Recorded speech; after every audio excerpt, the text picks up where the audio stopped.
Thank you. Thank you so much.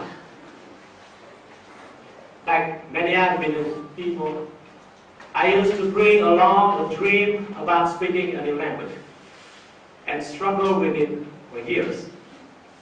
I can't remember how many English classes I have attended, basic and advanced, cheap and expensive. Going to classes became a habit, so that sometimes I forgot why I was being there. I used to ask myself, if all men in this world are equal, why not all languages are equal too?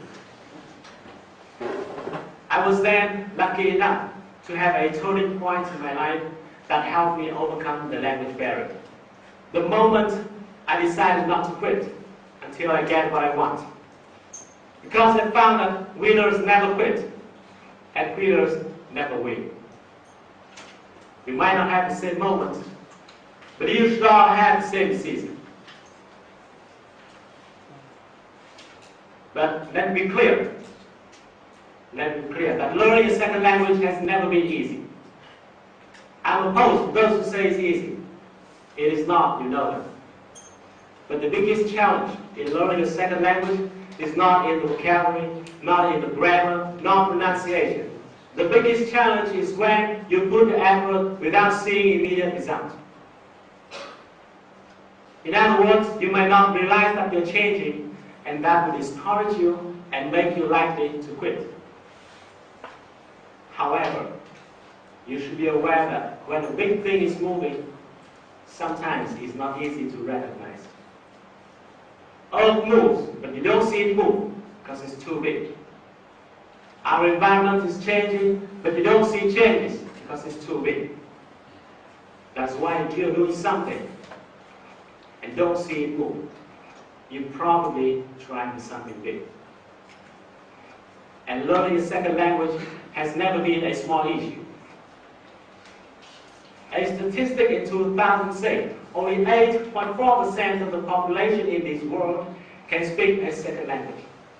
And about 10% of that number, which means less than 1% of the total, can really use a second language to study or work. If you are doing something that less than 1% of the people in this world can do, is it a small issue? If you are doing something that less than 1% of the people in the world can do, how hardworking should you be? How patient should you be? And how strong should you be? But I'm so proud that millions of Vietnamese people are pursuing that challenging mission. And they pursue that mission with a strong belief. And I have been observing that belief everywhere. I saw the belief in the eyes of young students who live 600 kilometers far from here, went by public transportation and sat in the front row of my class. I saw the belief in the eyes of a young doctor who told me he learned to save more life. With that belief, you can't be defeated.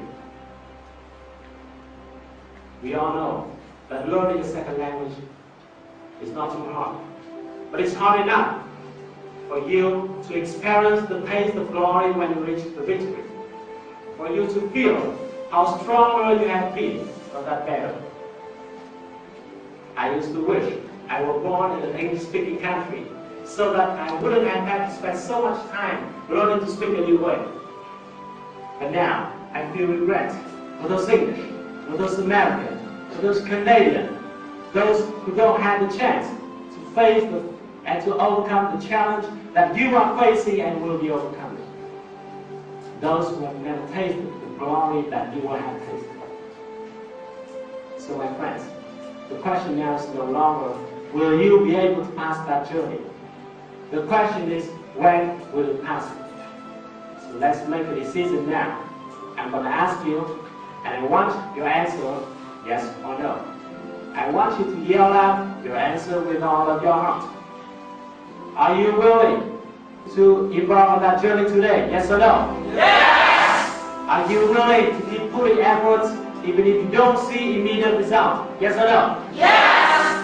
Are you willing to be in 1% of the most firm and strongest people in this world? Yes or no? Yes! If your answer is yes, Let's start to read those obscure letters today. Let's start to listen to and mimic those strange sounds today. Let's start to sparkle today, and tomorrow you will try it. Thank you.